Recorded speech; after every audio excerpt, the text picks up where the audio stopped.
à la recherche du poilu oublié. Donc voilà, c'est ici que Louis Beauchamp aurait dû avoir son nom gravé sur ce monument.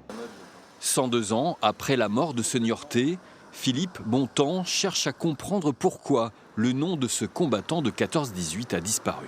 C'est un oublié du sculpteur, un oublié de l'administration municipale de l'époque, à qui jeter la pierre. Alors, pour mettre en lumière les soldats oubliés, cet archiviste à la retraite ne cesse de se documenter.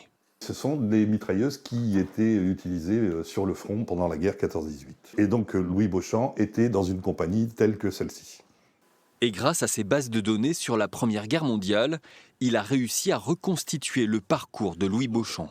Il est né en 1881 à Niort.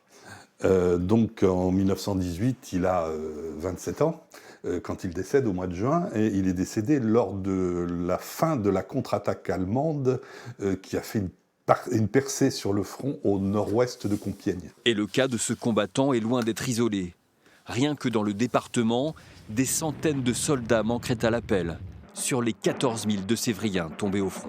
Chaque soldat, chaque individu a une histoire particulière du fait du monument ou du fait de sa propre histoire durant le conflit.